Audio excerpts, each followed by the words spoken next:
Okay, here we go. Now we're getting started. Now it's official. This is Trio Eclectic with Bob Weinberg. Say hello, Bob. Hello, Bob. It's so good talking with you guys. I know we were saying before it's been a little while since you guys were down here in South Florida, which is where I'm still based. But What always city? having new music from the Trio Eclectic, and the Yeah, song of the Siren is just really a nice entry in your discography. Thank you. thank you. We're excited about it. We enjoyed it. Thank you, man. Thanks for checking it out. Yeah, of course. And well, first of all, I was curious. I know in the past, your sort of your MO, and you were talking about Breathe earlier, as sort of being where you would kind of improvise the compositions, and then uh, just kind of add to them, I suppose. Was that also the MO for Song of the Siren? Did it start off as just you guys playing, or did you bring in compositions or sketches or anything like that? Go ahead, Dave. Yeah. So the tune "Breathe," which is the title track off of our second album, that one was kind of done almost like as a sound check, and we just kind of liked the loop, and so we just kept playing and we recorded it, and we ended up kind of a start to finish product, which is how we would usually play um, live prior to like really recording any of this stuff. It was all, we would name like just like a kind of like a vibe we were looking for and Sure. maybe a key, and then we would just go for it. And I guess going into the studio, I was a little concerned, or both of us were a little concerned about what on repeated listening that might sound like. I mean, live it's fine, but when you listen to it over and over again, you might realize, oh, by the end of it, like the melody didn't match, or there is no melody, or we can't remember. But so Breathe actually turned out surprisingly to be have this nice bookend and logical Right. structure to it. Which, if I had to guess, if we recorded all of our live improvisational stuff, hopefully coming from a straight ahead jazz background where we understand like form and melodies and sections and things like that, that naturally kind of flows in our playing. It's just how we think. So probably that would be the case. But listening back to that tune made me think more for other things of like having a little sketch or something that we can come back to at the beginning and the end that kind of brings it all together.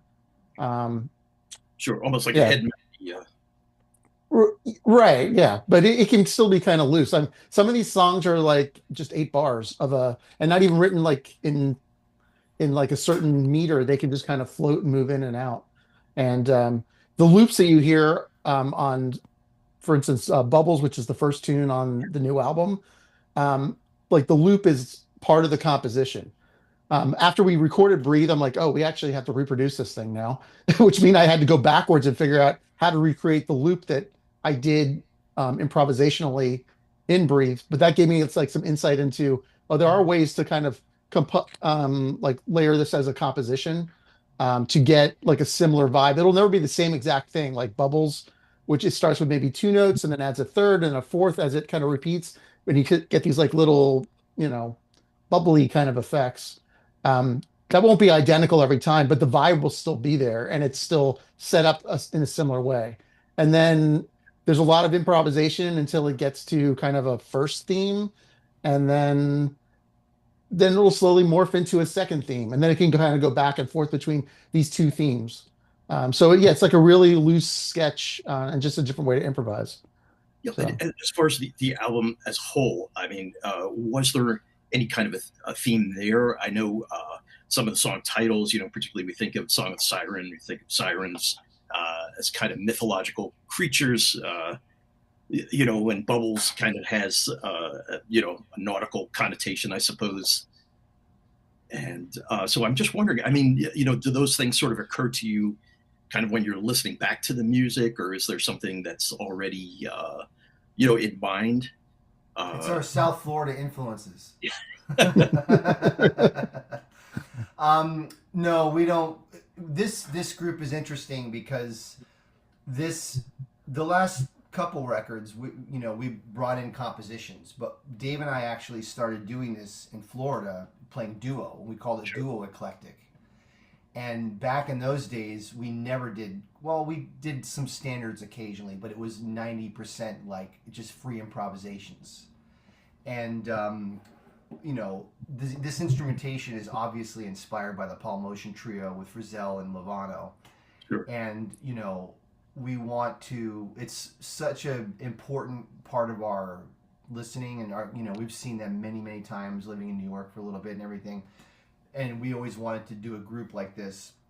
And we want to honor that group, but we definitely don't want to just try to copy what they're doing, because you can't copy what they do. So we're just doing it Sure. in our own way. So, we're doing more compositional stuff, but this album, as well as Breathe, we have some more kinds of tunes that are not loop based, if you notice. Like, Yeah. we used to just do loops all the time. That's all we ever did. And then now we're doing more compositional types of tunes, which are fun too. I think those are harder though. I think the loop stuff's easier. but we've been all composition based, and I've been kind of whining to Dave a little bit lately, like, when are we going to just do free improvs? We kind of got away from that. So, I'd love to do another record sometime where we literally just go in there and improvise. Yeah. Well, and forgive me if I'm mangling the pronunciation, but the Trio Eclectics. Yeah. I said it correctly, Dave. Right.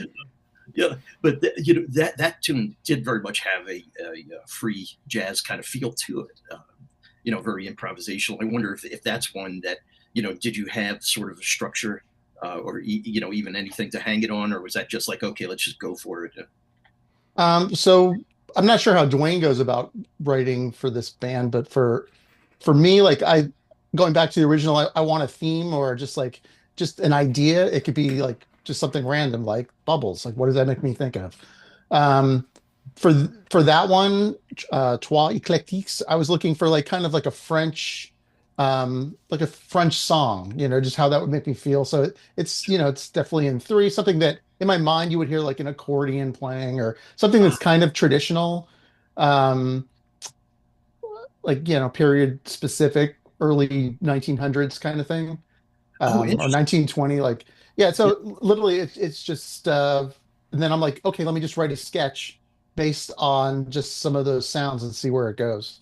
And that one also kind of has a floaty kind of loop that, brings it forward into the now. So it's not, like this kind of weird march, but it's definitely blending two different styles. So that's how I came up with that one.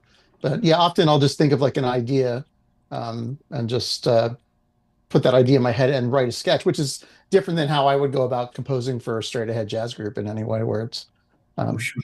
yeah.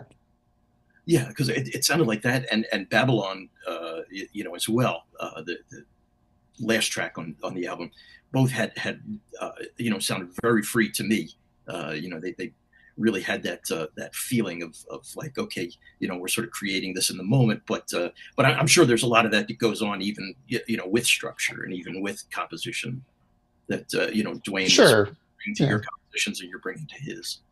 Yeah, I mean, most of our tunes, the loop tunes are more like themes, it's like a theme, Sure. with a mood, because my goal when I compose music is I always want to create a mood, that's one of the things that I look for when I listen to music is there a mood, is there a feeling? Because when you listen to all the great composers, but just like someone like a Wayne Shorter, his music has a vibe to it, like it's a specific thing, and I just want to create pieces, especially in this group, that just has a mood or a vibe to it.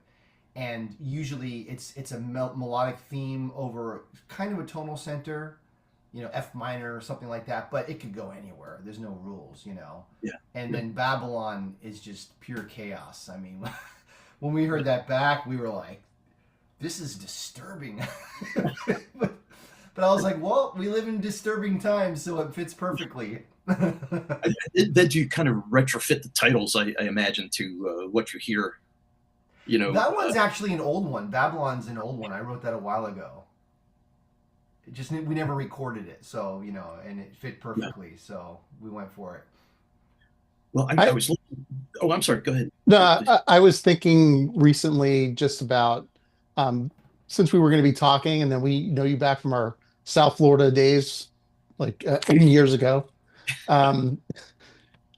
Yeah, I was listening to a old Joe DiOrio Steve Bagby duo album from the 70s, Sure. recorded at the the Unitarian Church, Wow. and how of course we weren't there for that, but with Ira Sullivan being a big influence on us, they would describe that kind of playing as open. And when I was listening to it, I was like, wow, there is a lot of that in our concert. Like we always say, oh, well, we're inspired by the Paul Motion Trio, which we definitely are.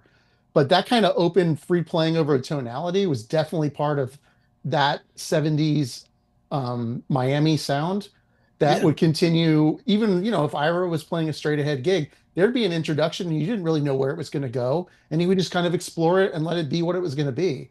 Yeah. And one of our very first album we did was a live recording at Mojazz, the old Mojazz Cafe, right? And that one's called Jazz Standard. And we did a blend of Lonely Woman and Nefertiti together. And there's a lot of improvisation up front and in between joining these two kind of songs together. And at the time, I think Matt Shudell wrote the liner notes for that. And he was nice enough to interview Ira, and Ira listened to it. And then he also let Guy Vivros check it out. Yeah. And Got both it. of them were like, hey, Guy, or he's like, hey, Guy, who do you think this is? And he's like, oh, that sounds like you and Joe, which of course we're not them. But he then told me later that that made him feel good, that what things that they were working on, he could just hear the lineage of like those ideas that Sure. we were inspired by that came part of our playing. And so I think we can take this kind of open playing as like that's part of this, and even go back to our roots. Now that I'm thinking about it, this was kind of a random thought I had recently listening to this album. I was like, wow, there's a lot of that we do that, you know. But Yeah, yeah. We should mention, I guess, for anybody listening, that Guy Vivros was a longtime drummer for Ira Sullivan here in South Florida, since passed, as has Ira. mhm. But so many of the great people, and you had mentioned before, like Lonely Woman, and I know on one of your earlier albums you had a track called Ornettish, Yeah, uh, yeah, right, and then there was a track Motion. I right, think there was one for Sunny too, right, on one of them, and then yeah. following in that, shorter, on the shorter inspiration on the new album. So I wonder, obviously, these guys mean a lot to you, both of you guys, but Wayne Shorter in particular, in terms of his compositions, his playing, do you want to speak a little bit about that? So that tune, I just when I heard that he passed, um, I just grabbed my soprano and just started playing a melody and writing it down. And that's the melody that kind of just flowed out that day. And then I wasn't really sure what I wanted to do with it past that. Harmonically, there really hasn't doesn't it's not really a tribute to Wayne, but the Right. melody definitely to me is just I love the way Wayne would just play a melody, and so I think that kind of flowed out of there. So I guess that's where I got the Sure. title track of Shorter inspiration. But if someone's looking for something 1960s Wayne Shorter harmonically, they're not going to find it there. But and to me, the melody speaks to my relationship with Wayne's music, and I'm obviously it's been a big influence on Duane as well. I mean, one of the greatest composers ever. Yeah, I I used to mean, be, oh, I'm I'm sorry, go. sorry. Oh no, I was just gonna say, getting back real quick to the Ira Diorio thing when you guys were talking about that.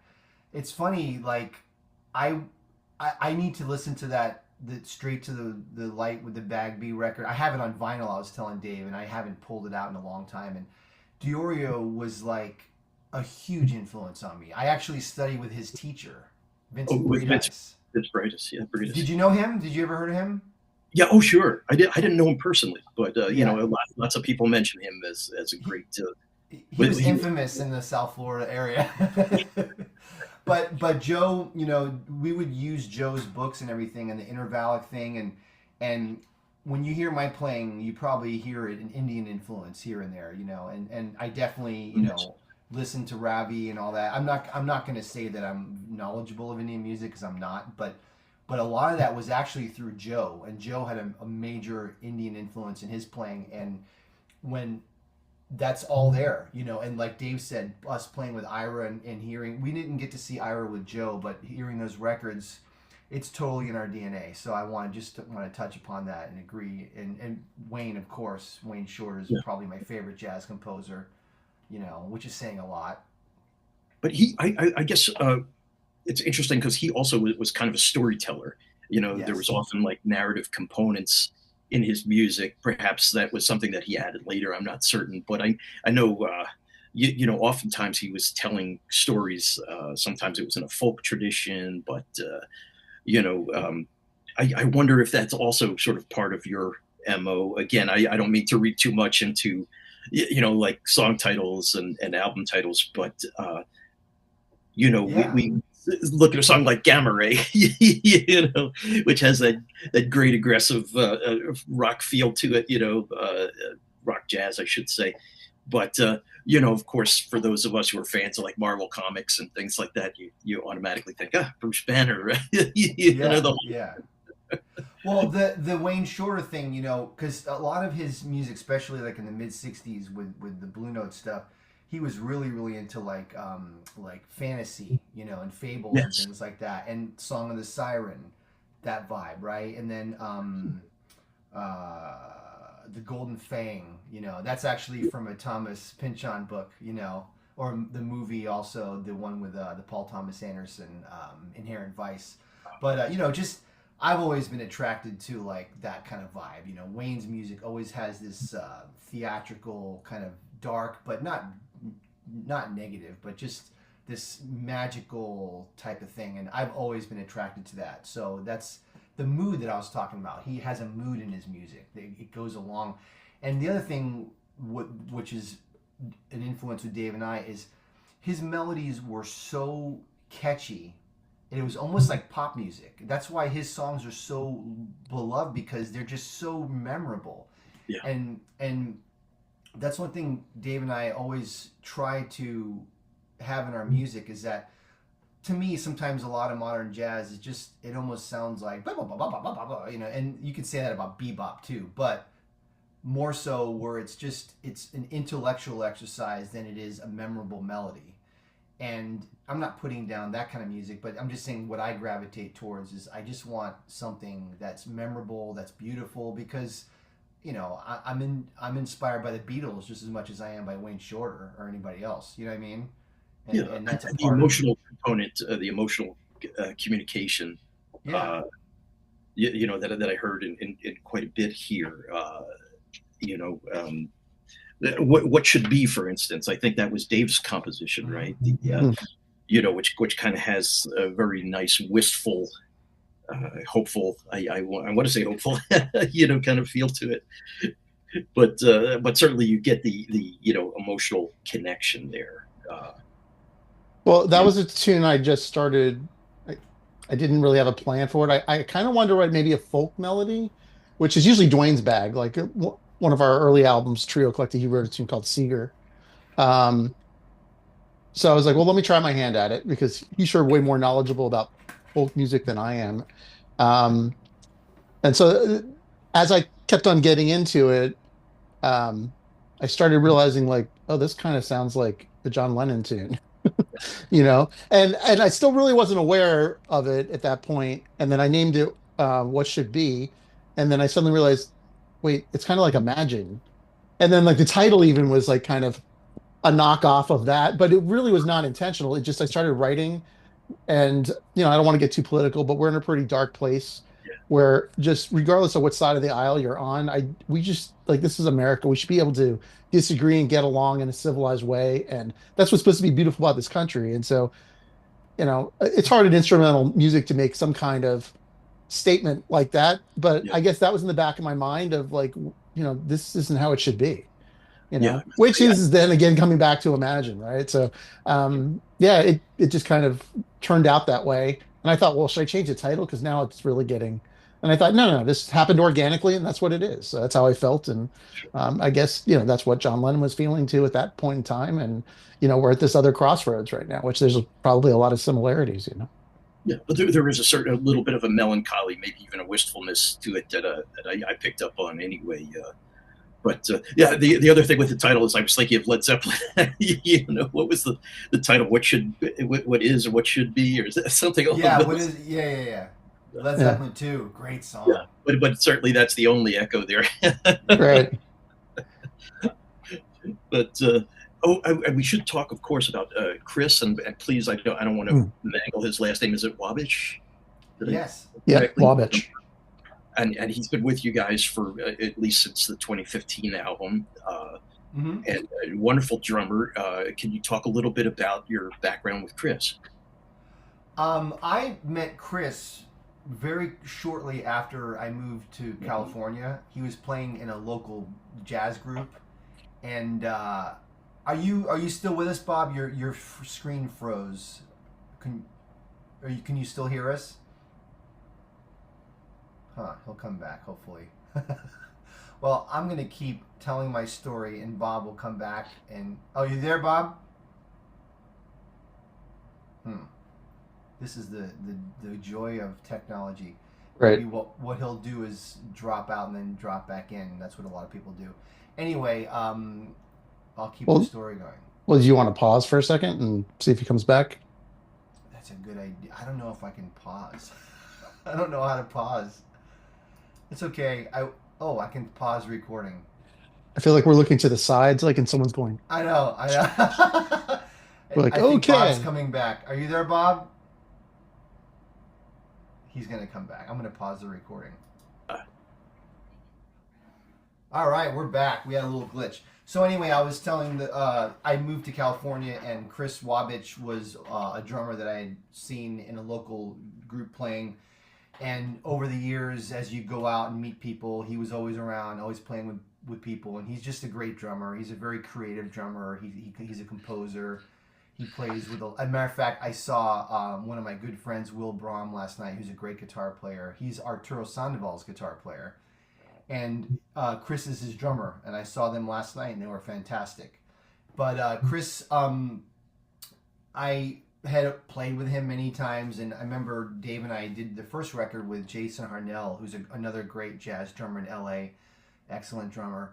And Jason was not always available; he's pretty busy, so we were like, "Oh, I wonder who else we can maybe get." Not, not to imply that Chris is always available. He's not so No, busy. Chris is also busy as well. Yeah. But I had seen Chris with Will years ago, and I remember thinking like, man, this is like the perfect guy for Trio Eclectic, because Trio Eclectic's a specific thing, as you can imagine. Like, there's a million great jazz drummers, and they would not necessarily be comfortable doing this kind of thing, because there's half of it is almost not groove based. It's just colors and stuff. So some drummers just that's not their thing.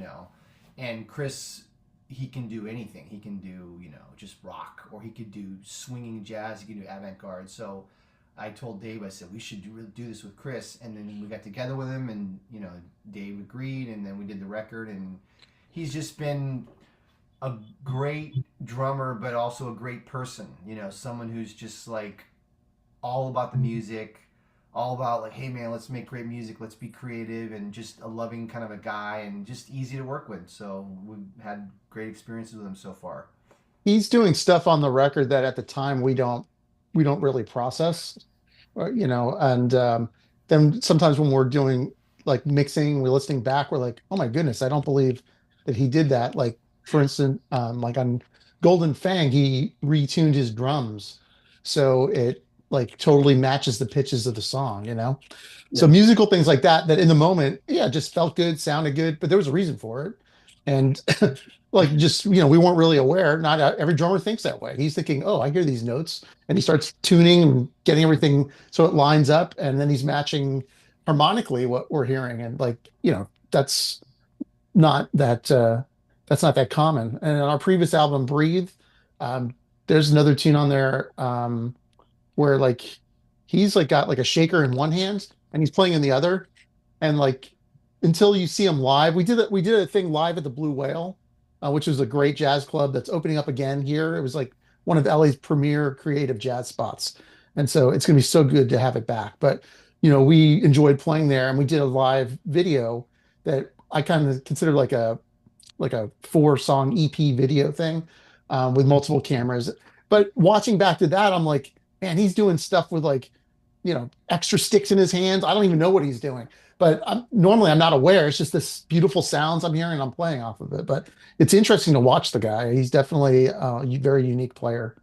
Yeah. So we're happy to have him, and yeah, he's a big part of the sound. But Trio Eclectic definitely provides that space for the right drummer. And in fact, I was thinking our first two albums that Duane and I did together under the Dave Goldberg, Duane Allen um, quartet name, like first one had Adam Nussbaum, and the last track on that, Dark Sketch, was written by Duane, and it kind of falls into the same category. We didn't really have a name for it then, and there's no bass on that one. And then on our the second album we did together, it's got John Yarling on it, and John's another drummer who could totally fit right into this concept. I always have this vision of John, like once at One Night Stands that we were talking about earlier, playing with Ira, and he started dropping some sticks by accident. And then he just started grabbing all the sticks out of his bag and just throwing them up in the air, and they're all just hitting. And it sounded great, but it was funny, but it's also that open, hey, there's colors here to explore, and they can be random too, like, and that's fine, so. Oh, for sure. Yeah. So yeah, Galapagos is the name of that tune, and John Yarling sounds great on it. So yeah, it's finding the right drummer, for this concept that's very open to colors is important. Well, you both had mentioned Paul Motion as being like an important touchstone for this band in particular. But when you think about color and as a drummer and somebody who just was exploring every possibility, as it arose, he certainly set a standard. Yeah, definitely. Yeah, it's amazing his career, playing with Bill Evans and then all his 70s ECM stuff and all the way to the end. I mean, God, also with the Keith Jarrett group. I mean, oh my God, what an unbelievable career he had. Yeah, for sure. And Duane, I know when we spoke years ago, I remember you telling me how much Bill Frisell's music meant to you, in particular, that he was such a game changer. When you think back, and that interview is probably from 2000, Yeah. But he's done so much in the interim. But another guy who you think of kind of mood and feel, which kind of brings a narrative quality to the music. Yeah, I mean, he's for my age group, my generation, Gen Xers, we're all influenced. They call them the big three: Metheny, Schofield, and Frisell. And those are, I'm influenced by the whole history of jazz, everything from Django up until the current guys now. I love everybody, but those are the three biggest for me, for my generation. And it's so funny because I remember reading an interview with Metheny recently where he was talking about, it's so hard to be unique now. And he goes, most guitar players now, they just sound like a combination of me and Schofield and Frisell. And I'm like, that's exactly me. I'm like, sorry, we can't help it, I would say copy, but certainly inspired. Yeah. I mean, when I do my loops and stuff, it's very Frisell, but I tend to play obviously different. I'm no Bill Frisell, but there's a lot of John McLaughlin in there too. You know what I mean? And then there's a lot of other things, but it's because I don't want to try to sound like Bill Frisell, and Dave doesn't sound like Lovano, and that's the whole point, right? We're not trying to be them, but we're trying to honor that group's vision. Yeah, and back in the day, I remember you guys telling me, like Mike Brecker, I guess, would have been the guy that everybody, maybe now it's Mark Turner, but that all the young tenor players wanted to sound like, Mm-hmm. And certainly Lovano's in that mix as well. But I think you guys told me that cut school so you could go and get the new Mike Brecker record. Yeah, we still tell that story. Yeah. Yeah. But as a saxophone player, though, I've loved those guys, and I try to avoid them. Like I never really understood that period, like during the late 80s, early 90s, where you had what I call all these Brecker clones, all amazing players at University of Miami. Sure. But they all just sounded like Michael Brecker, but not quite as good. Like no one's going to be Michael Brecker, right? So I kind of avoided it totally. I was like, oh no, I'm going to go listen to Sonny Rollins, and I was Branford Marsalis was kind of a guy for me. Oh yeah. At the time, and now Mark Turner. It's funny you mentioned that. that's what's going on. I hear a lot of guys that are just emulating Mark Turner, who's amazing. Yeah, And so, but I've avoided adding a lot of that into my playing because I'm like, well, I won't do it as well as him, so I'll just kind of go the opposite way. Like I love Chris Potter's music a lot, so sure. I'm not gonna lie. I check out what he's doing a lot, and I've often thought there's that weird Ira Sullivan, Red Rodney connection, because Yeah, he grew up with Red Rodney as like his mentor, and I had Ira, and the two of them were playing, and there's something there that I hear, like sometimes when he'll play something, like, oh yeah, I almost can envision like the way Ira would suddenly look and be like, go, and it's like, and I'm sure Red Rodney went, go, sure. and so that, I mean, I've never really talked to him about it. At some point I would like to, because it'd be just be interesting. But anyway, yeah, it's that idea of kind of, for me, always like, okay, this is amazing and I'll listen to it and I'll love it, but I'm not going to try to steal too much of it.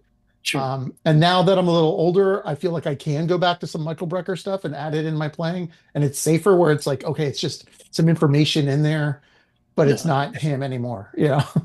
So Uh, and both of you guys too, we should say, both really are deeply rooted and can and do play straight ahead jazz on other recordings. Dave, you had that organ trio record, and Duane, I know you've done some straight ahead records as well. So this really just represents a different side of your artistry. But the roots are there. Is what I'm saying. Is that you can sense that you guys are deeply rooted in that music. So obviously you made your way through Wes Montgomery and Grant Green and all those cats. Absolutely. I still do it. I mean, I play in an organ trio every month. It's funky Grant Green stuff, and it's like kind of being a chameleon, but still, it's like you play these different kinds of music, and this is what I love about the big three. Like when Schofield plays, he'll play funk, he'll play with jam bands, and then he'll play straight ahead, but he always sounds like Schofield. Same thing with Frizzell. He'll play with Elvis Costello or whoever, Right. and he sounds like Bill Frisell. And I want to be like that. I want to play different kinds of music, but sound like me. You know what I mean? And it's hard to do, because you can morph in. I can morph into Grant Green mode and sound like a Grant Green clone, and it happens sometimes. So I have to like be careful. there's Like, worse don't do things to that. do. There's I worse know. things to do. I know. I know. Yeah. Yeah. Yeah, well, again, the new albums is really a great listen, and this Thank you, this man. Thank you. this just in January, is it? Yeah. Yeah, we released it in January. Yeah. So Yeah. it's hot off the press. Yeah, no, it really is great, and I guess what we were talking about before, with themes and things like that, kind of the mysterious elements of the Siren and kind of the mythological elements, but it was also aided a little bit, I think, by the album cover, that beautiful painting, which kind of, is it underwooder? I know it's called Forests, right, or something along those lines. Right. It's an artist named Stephanie Hond, who lives in Long Beach, who has actually done all three of our Trio Eclectic albums. Um, and yeah, I really enjoy her work, and she's very easy to work with. I think we once did a performance where we combined some of her art on display while we were doing. It was like a kind of an art gallery presentation. Then we played as well. Yeah, So it's kind of nice anytime you can join creative forces with somebody. Um, so this is our first one, and this is a very different work that she does. And this one's called Interstices. And so then I named a tune Interstices. I'm like, what the heck is that? But it's really about like the space between things, yeah. right? Yeah. So it's kind of like, I'm like, Word. it's kind of a deep concept. I was like, oh, that works perfectly for that. And then, while I have it here, so Breathe, that's the second one. Whoops. Um, which is a similar concept. And then, of course, the new one. Yeah. Yeah. So I don't know. Will we find a fourth one? I mean, it's not like she's not making this specifically for us, but it seems like, I just like her work, and The funny thing is my wife was like, this one in Breathe. She's like, the colors are the same. I'm like, yeah, I didn't realize that. But it's a different painting, but it almost has a theme to it. But I don't care, because I just saw the painting. Like, it's funny. Dave is the one that kind of corresponds with her a little bit more. I mean, although she did my album Empty Streets, so I definitely know Stephanie. But he would just show me a painting, and I'd just go, "Yep, that's the one," and it was just like just that quick. I'm like, "That's perfect." Sure. Especially Breathe. When he showed me Breathe, I was like, "Oh my god, that's exactly perfect." Yeah. Yeah. You had in mind. Well, it's interesting because you guys do have sort of that art connection. I know one of your records you had sort of a shout out to Jackson Pollock, right? I mean, it's a Pollock, you know, and I think Dave had mentioned this before too. Is kind of like taking a page from his book in terms of how you guys use abstraction, to create something beautiful out of, well, we're using the word chaos, but I don't know if that's exactly the word, but random elements. Let's, Sometimes. Yeah. But that's the Nietzsche quote, right? Out of chaos comes order or something, or yeah. yes, I don't know. center will not hold. But Dave, will we ever see a Laney Goldberg album cover? Maybe. That'd I be can't tell cool. her what to do though. Like this is my daughter, by the way, who is a very talented artist. But she really likes just doing whatever she does. So if there's a piece that speaks to me that I'm like, oh, that fits our music, then let's do it, or I'll suggest it. But I won't force it.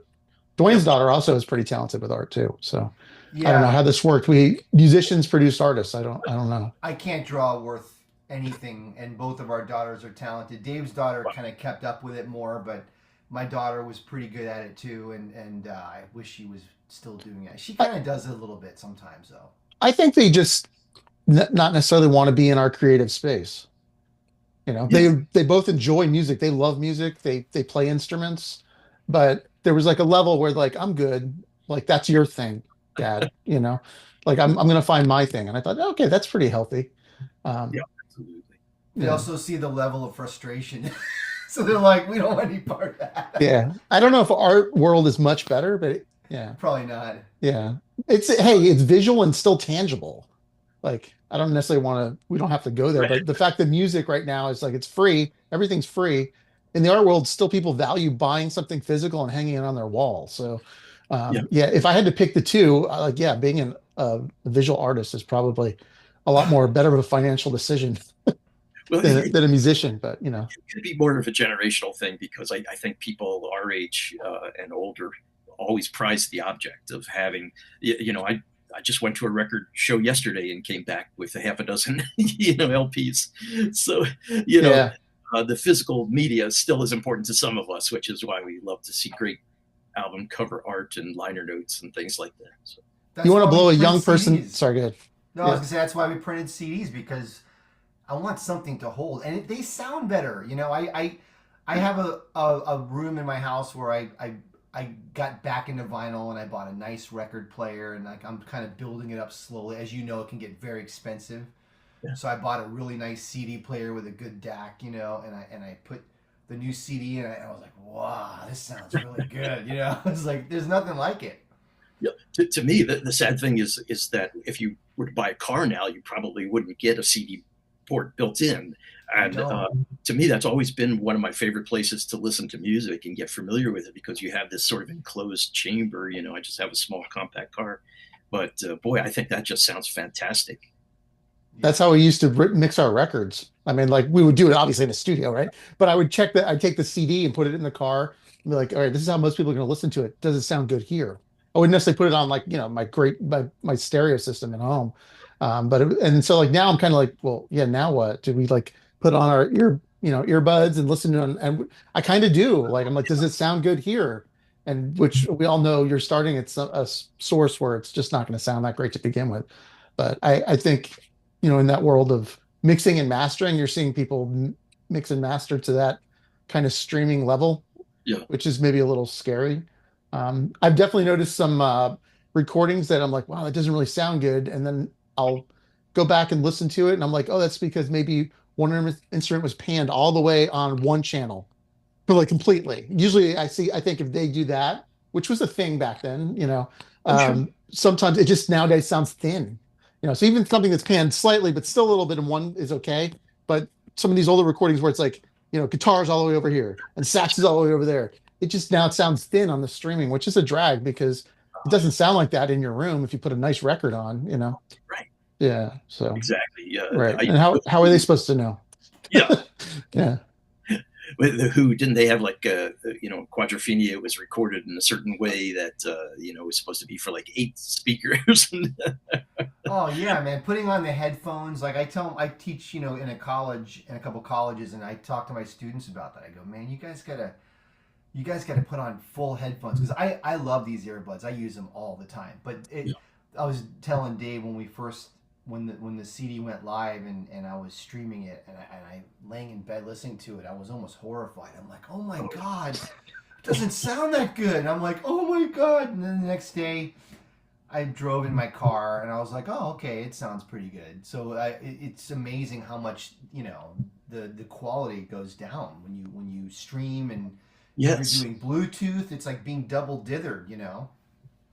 Or if you're listening on computer speakers, if you don't have maybe external speakers. So. Yeah, yeah. And I tell my students, I'm like, lay down on your bed and put on a Pink Floyd record and put on headphones. It's like there's nothing like it. Yeah, yeah. You But know? is that in your mind? I mean, when you guys are recording, sort of like the sense of ambiance and space in the room. Does that kind of occur to you while you're playing? It's like, how is this going to be consumed, or how is this going to be listened to? I don't know. I can't think of that.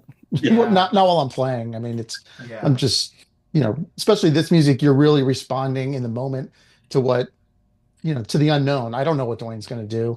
A lot of it goes in there where we haven't like Song of the Siren. That's like a call and response kind of thing.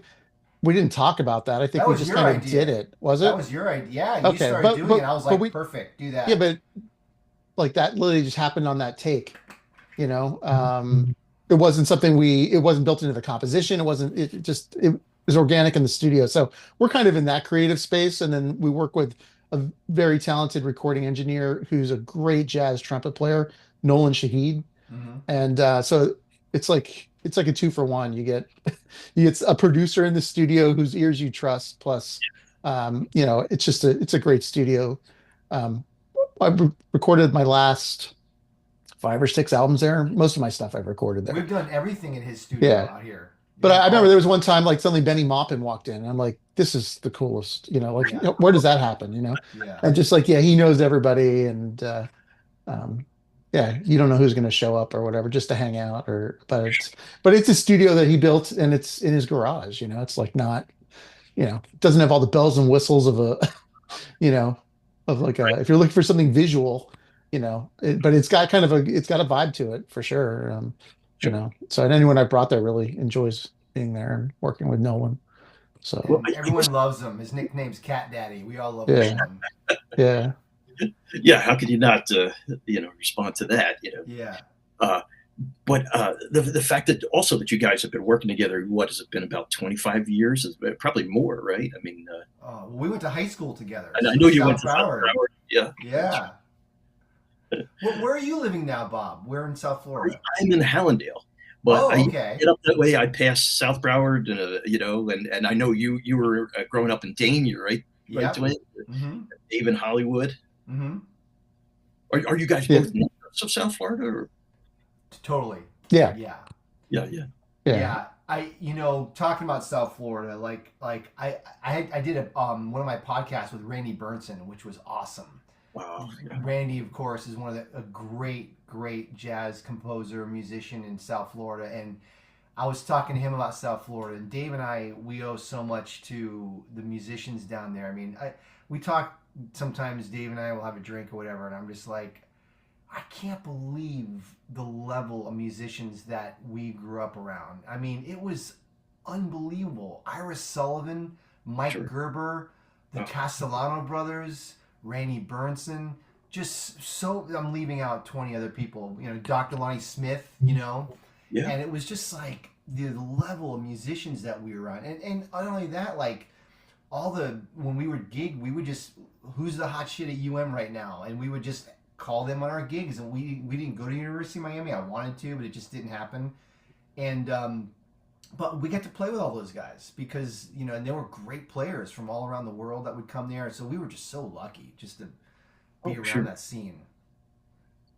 Yeah. And everyone was so encouraging as well. Like, definitely like, the older musicians, they really appreciated when we came out to their gigs, which sounds really strange to say that, but now that we're the older musicians, I don't necessarily see that all the time, which is a little sad because there's this lineage that gets passed down, you know?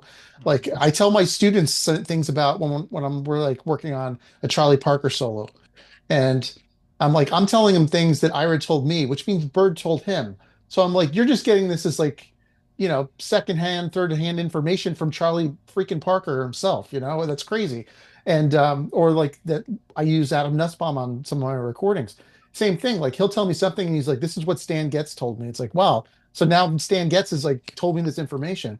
So sometimes I feel like the younger guys, I sound like an old guy complaining now, but um yeah, they're missing something not engaging. Like they're very comfortable playing with a lot of the musicians their same age group.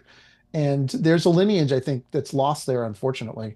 Even though, like, some of the stuff they're doing, that's not necessarily our bag, which is cool. And like, you have to have this brotherhood of young people to work on it. I understand that. Like, but at the end of the day, there was something that happened with like Pat Metheny and Jocko dealing with Ira, right? So they had their thing, but they also were absorbing all this other information from, someone just a generation, or a Yeah. generation and a half older than them. So Yeah. And there were so many opportunities then too. So many of these guys have passed away. We were just talking about Billy Marcus, a great South Florida piano player who, yeah, down here for decades and then moved up to St. Petersburg. But right. There were just so many great opportunities to see these guys and pick their brains and or get an opportunity, as you guys did, to play on the bandstand with them. They would be very willing to play with you. We were obviously, 20, 30 years less inexperienced than them and not Tony Williams or something, you know what I mean? Like, I'd like to think we were good, but we weren't like, this next thing of like amazing, like a Tony Williams or somebody but it was, if Billy Marcus was available and I had a gig, he would do it, and happy to pass on his knowledge. I mean, Turk Morrow, that was another guy. I remember walking in the room and he'd be like, Dave, he was all excited to see me. Get up on stage, get your horn. It's like, he didn't have to do that. I mean, I wasn't playing at his level, but he was just happy to see someone younger that he could play with and show some things to. And I was receptive, and I don't know. So that's what this music is special. That's what's special about it, right? And those guys all had people like that in their lives as well, going back a generation or so. So yeah. there was a lineage, as you said. Right. Yeah. But do you feel like we were talking about this before, that there was like a particular South Florida sound or what's the word I'm looking for, an operative a mode or something that you guys still incorporate into what you're doing? We were kind of teasing about sort of the nautical elements of kind of the music bubbles and Song of the Siren having sort of the sound of the sea in them, let's say. But is there something that you guys would take sonically from those years? I mean, whether it's a use of space or something just atmospheric. Well, I have something to say. Go ahead. No. Well, it's funny. That's a really good question, because I actually talked to Randy Bernson about that. I really feel like there was a Miami sound. I don't. It's weird because I don't know what's going on in Miami. I've been gone for so long. I have no idea. There could be an amazing scene there for all I know. I don't know. But when we were growing up in the '80s and stuff, Randy Bernson was a big part of it. Jocko. There was absolutely a Miami sound where it was like a mixture of like everything, like funk, R&B, but Latin music. Caribbean. Caribbean. Othello comes to mind. Othello, Jocko used him, and Scott Henderson, the early tribal tech stuff is very Miami sounding. Jonathan Kreisberg. Yeah, but Kreisberg was more fusiony, but what's weird is that sound, the calypso. We do a little bit of calypso things occasionally, actually. Like we've both written a couple calypso type tunes, but not like the Latin influence. The Latin influence was around us all the time, but we don't really have a lot of that in our music. Unfortunately, I don't know why it didn't show up. And we all play Latin grooves occasionally, but I'm not going to say when you hear our music you think Latin, because you don't. Right. you know. But No, the but Ira Joe DiOrio thing, yeah. I would say, is there for sure, you know. For sure. And what we got from Ira a lot was the fact that, um, a standard or a tune, like just change the rhythm up, man. Just like do something as a samba, do it as, or just, just an even feel, mess around with like just tempos. You can burn it really fast. You can do a ballad really up tempo, or you can do a up tempo tune as a ballad. Or he was never doing the same thing twice. And a lot of it would be like straight eighth feels because of the drummers around the area that were involved. And so that would naturally have some of those rhythms. So sometimes, like, I think you and I are playing that stuff, Hmm. but it's kind of what we grew up listening to, like the way like Ira Sullivan would approach the looseness of a standard. Like, and Yeah. for us, we take that for granted, but there's times like we'll do like Alone Together, and I'll say straight eighth feel, and I'll get a drummer look at me like, wait, what do you mean? I don't know what you're hearing. Yeah. And we're like, just do it that way. And then afterwards they'll be like, oh, that was great. I liked how that felt. It was like, oh, it was kind of a samba or whatever. I'm like, however you want to think of it, I don't know.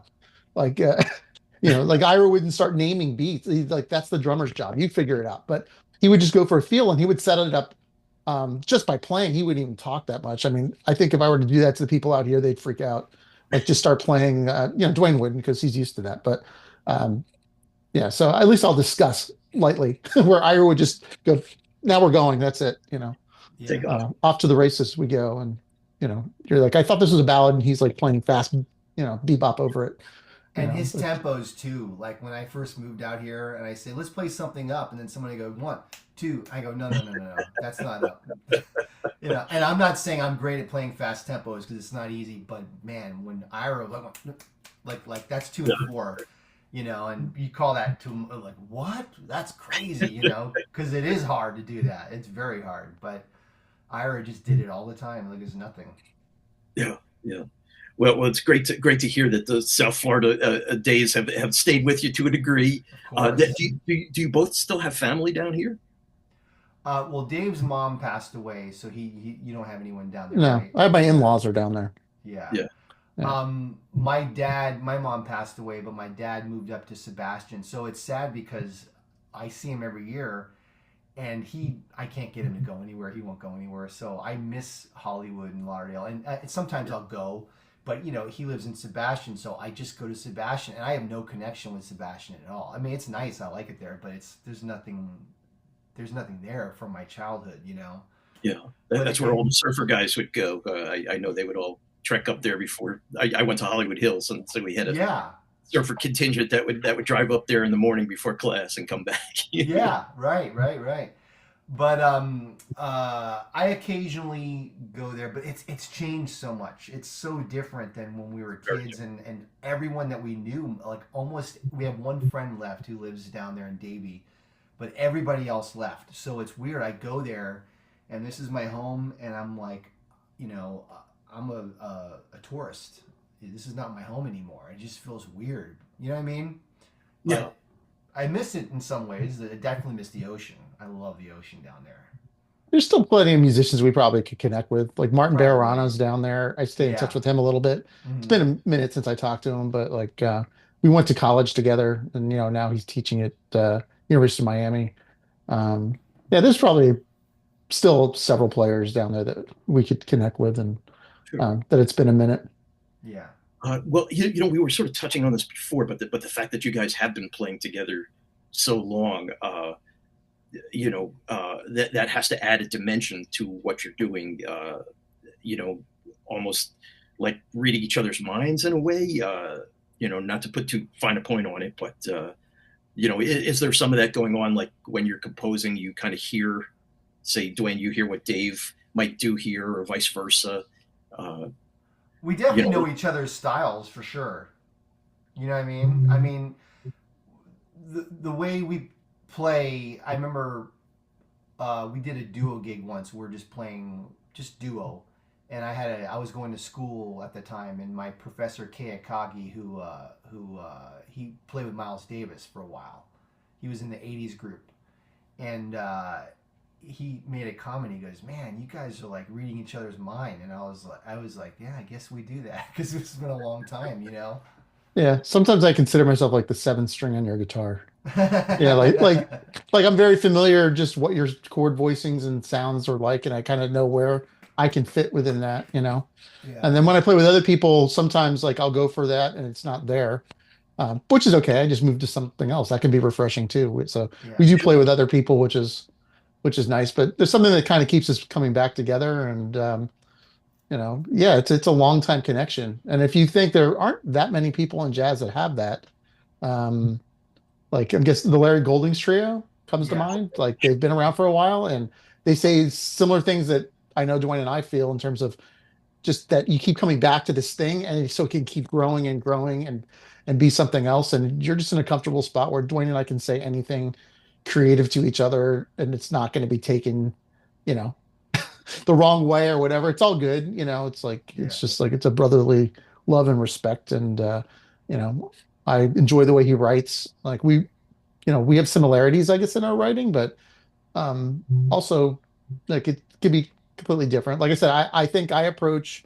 maybe trio eclectic compositionally a little different than Duane, where it's like just tends to be sketches and just like a sound or something because where sometimes Duane will bring in more of a composition, but we can still be loose. Like Song of the Siren is a composition, Yeah.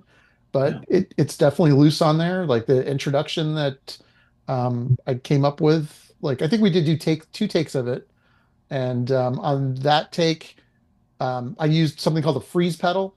So, I guess we should talk about like Trio Eclectic allows me to kind of play around with all the guitar pedal effects that Duane takes for granted. I get to steal that, which is maybe playing with him. I was like, oh, I want to do that. That's kind of cool, man. Why does he get to be Bill Frisell in this Paul Motion trio? I want to be Bill Frisell. And then we can alternate being Bill Frisell. Like, so I can play a padding where he can just play and then he can do a loop and then I can take mine out. And so there's a back and forth that's kind of nice. But no, like that intro, I was using this freeze pedal where the way I use it is like or one of the ways, like I'll play a note and then just as I lock that note in, I'll switch to another note almost at the same time. So you get these two pitches working off of each other. And that created the introduction, but that wasn't written. It just kind of happened in the Yeah. studio. But I think it's something that fits the vibe of his composition that I was hearing at the time, and he didn't complain. And so we ended up using that. I don't know if we could recreate that one. Maybe I have to think about well, that.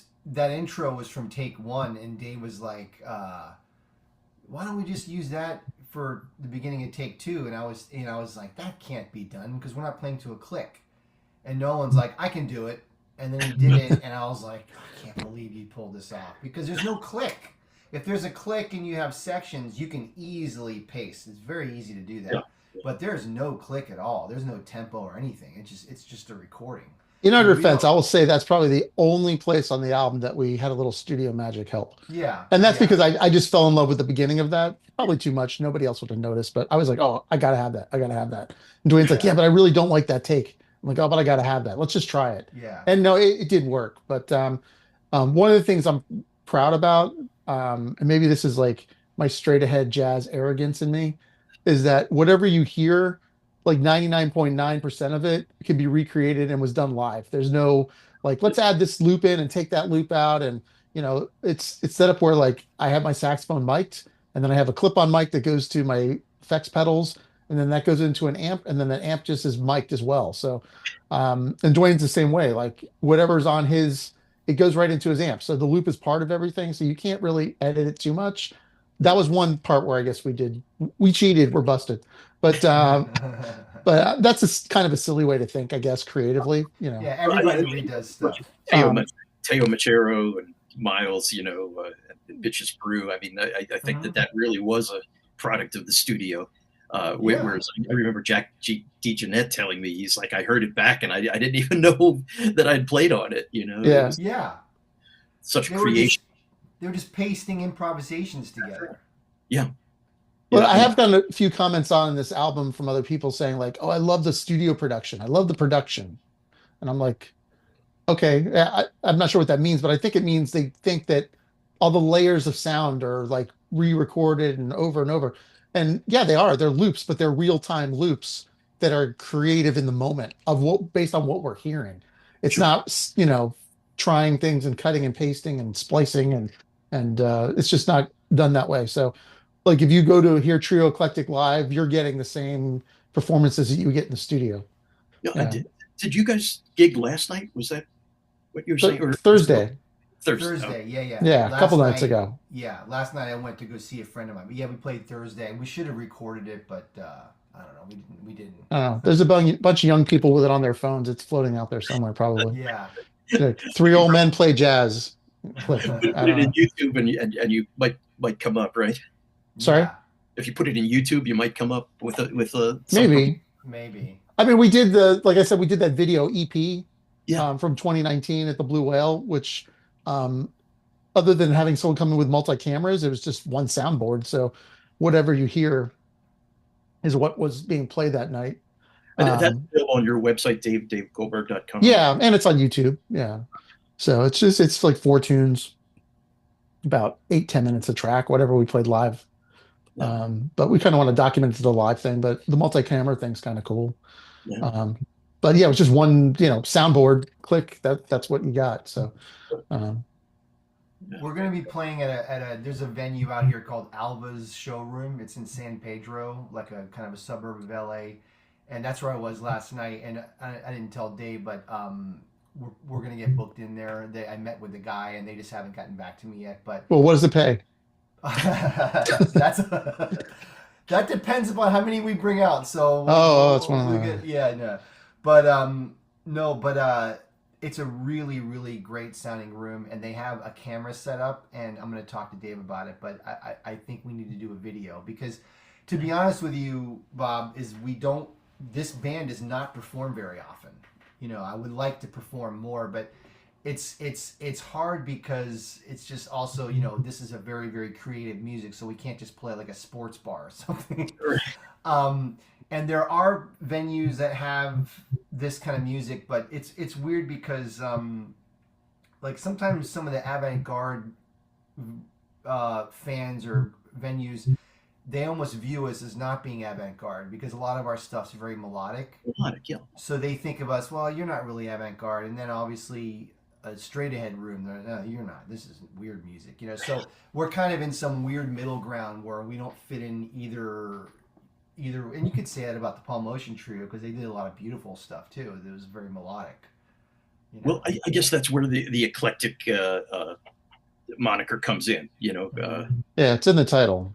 Word. Yeah. The word eclectic. I guess it's kind of a catchphrase in between, sort of straight ahead, avant, fusion. It's yes and to all of it.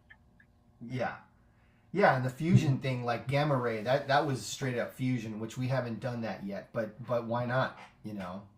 Sky's the Great limit. texture and it's a real good crunchy sound on the guitar. Yeah.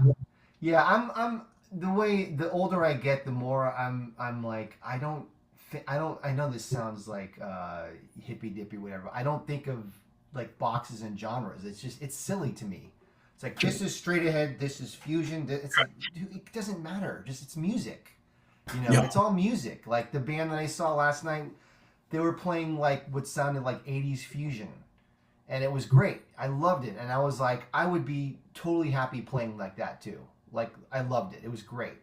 And it's like I don't want to think, well, that can't be in Trio Eclectic. We could do whatever we want. We did Body and Soul the other night as a ballad, and it was fit in perfectly for what we do. Sure. So whatever happens, happens. Yeah, it's just not rejecting anything, really. Yeah. Beautiful, man. Well, guys, again, it's such a treat getting a chance to converse with you again. It's been too long. Yeah, it's great to see you, Bob. You look great, man. Too. It's been too long, man. How are you doing? What have you been doing? Like, you still writing a lot, and like, what are you doing lately? Yeah, well, for a long while there, I was the managing editor for Jazz Is, and also writing a column and contributing features and things like that. That's great. Right now, it's kind of, unfortunately, the publishing world being as it is, it's sort of forcing me to find some other outlets and venues. So that's what I'm looking at now. Yeah. Have you looked into doing like podcasting or YouTube channel or anything like that? Not so much, because as you can see, I'm not the most suave camera presence. So I think you're doing great, man. I mean, you sound great because I know it's tough with journalism now. You know, it's as you said, the print media and everything. But a lot of journalists now they do YouTube channels and podcasts, and I think you did great, man. I think you could totally do it if that's something you wanted to do. well, you guys are so comfortable, and we know each other for many years, even though it's been many years since we've last all got together and conversed. Right. But yeah, so it makes it easy, Yeah. But yeah, I mean, yeah, you're absolutely right. That seems to be where the media is headed. It seems to be more of the visual, as opposed to the long form journalism. It's more the short hits And don't sell yourself short. I mean, like, it's all here, right? I mean, you have so much music knowledge in different genres and stuff, and so the right questions to ask, and so definitely, I'd be very interested in listening to you doing interviews with people. Yeah. This long form Anyway. thing, it's weird. People's attention span nowadays is so short, Yes. but yet, like Rogan does 2-3 hour interviews, and he's the biggest podcaster in the world, right? So I learned about the journalist thing because I love sports. So a lot of the guys that I watch are former journalists that got laid off from radio or print. And these are guys that still get into the locker room and interview the players and the coaches, but they do podcasts. Sure. It's a lot of work, but everything's a lot of work, and if you are lacking in the technical area, you can find someone to help you. But like if you were to interview artists, you can actually do long form interviews where you can get to a lot of stuff. So I mean, I'm just throwing that out there because I think you'd be good at it. I appreciate that. I guess people can listen on their headphones when they're riding a bike or walking, where you can't necessarily read a 2,000 word magazine article. Right. Yeah. Exactly. You'd see people on bus or subway or whatever reading a newspaper, folding it a special way. But nowadays, I guess everybody's sort of just on their screens. So. Yeah, well, that's what I do. I'll have my AirPods in, and unfortunately, sometimes I listen to it more than I should because I should be listening to more music. But washing dishes or walking the dog, like I'll listen to a podcast, and you don't need to see anything. I don't watch anything. It's just in my pocket, and I'm just walking. Yeah. And it's great. Just another form of getting that knowledge and perhaps or storytelling. Absolutely. Exactly. South Florida jazz scene with Bob Weinberg. I think that there you go. Done. There Sold. It would be a very short podcast, sadly. But is there not much going on down there right now? Because I always wonder about that. Like, who's doing what? They're still bringing people in. I don't know if they're being rabidly attended, but artists do come to the various venues. But it's not like back when you guys were here. Even then I remember us sort of decrying the state of the jazz scene. Even back in '99 or 2000. And I look back on it now, and it's like, wow, we're kind of spoiled. Really? Maybe. Yeah. Because it seems like there's some rooms now to play. Yeah, there are a few. There are a few. Mm-hmm. Down in Miami. Not a lot in Hollywood area. Like there was a time you'd go from one night stands to Sushi Blues to Club M. You could walk up and down Hollywood Boulevard and Harrison Street. Yeah. Well, Ira always said, create your own scene. That's it. So, yep, that kind of that stuck. But so we used to play Sushi Jazz right there all the time. I remember that was the place we were trying to think of, Dave. I think we mentioned the Now Art Cafe too, which was right next. But you guys would play outside on the sidewalk, if I remember correctly. Right, yeah, which is that's a dangerous proposition in rainy South Florida. But yeah, it was we created our own little gig, Yeah. So I'm sure there's always musicians doing that somewhere. And look, Ira created that church, right? That was a big deal. Like, that became a huge scene for, Yeah, Unitarian. So, you're right. Yeah. So it's like, I used to talk about that all the time, But it's just you need the entrepreneurs or the artists or somebody to just kind of step forward and make something happen. Sometimes it was radio hosts back in the day. We had people like Steve Malagodi. China Vallis. Remember China Vallis? Yeah. Yeah, of course. His son is still involved. putting together, I think, the Gold Coast, not Gold Coast, excuse me, the other one, the Miami-based one. But That's cool. Still, WLRN still going? Is there anything? yeah. I Okay. mean, off the record, it's I don't know if you guys knew, but Ted Grossman had passed away. Neither Ed Bell nor Len Pace are on the air anymore, so Right. they have Tony Moad a few nights a week, and I think he's syndicated. And then they have a local guy who's, again, once again, you can edit this part out, but Yeah. no great shakes. Yeah. But WDNA is still going. Okay. They're terrific. Right. That's the University of Miami station. Is that right? WVUM. Oh, okay. I've got the wrong one. Is that what we're thinking of? I'm not sure. I know UM had a station that was pretty good. Yeah, I'm not certain. I'm not certain if that's still a going concern or not. But yeah, the school seems to be doing very well. Sure. I went down and sat in on a big band class with Etienne Charles, the trumpet player and composer. That was really great fun. Yeah. So they're still attracting great talent, and both Sure. the TN and the student body. Very cool. Yeah. Well, I'll have to go back down to Miami one of these days again. I'm thinking I'm going to see my dad in October, and I think this time I'm going to fly in and out of Lauderdale and kind of hang out down. I need to see it again. I miss it. Yeah, it's changed quite a bit. You would not recognize Dania, although Jackson's is still there. They just celebrated their 70th anniversary. Wow. Awesome. And a version of Grandpa's bakery, deli and bakery is still there. Oh, I love Grandpa's. I miss Flicker Light in Hollywood, and that was my home. Well, you got to come back quick, because I think Flicker Light also is been. Oh no! Wow, it's going. Oh, that's a heartbreaker, man. Yeah. Although I usually go to Anthony's Colvin when I go down there, because that's better. Sure. Yeah. Well, hey, Bob, I appreciate you doing this, man. We really appreciate it. It was so nice to see you, man. We appreciate you taking the time to interviewing us, and we had a great time. No, same here. Really a pleasure reconnecting with you guys. And, as I said, I've really been enjoying the new recording. The more I listen to it, it just reveals more and more depths. And thank you, Bob. Appreciate that. Thanks, Bob. So nice, guys. So just wish you all the best, and we'll stay in touch, as we roll this out, in terms of the promotional writing. And yeah. Thank you, Bob. Good. We appreciate it, man. Okay, guys. Pleasure talking with you. Take care. All right. Okay, buddy. You will. End the meeting now. Let me Okay. do this. Stop the recording. Bye, guys. Bye.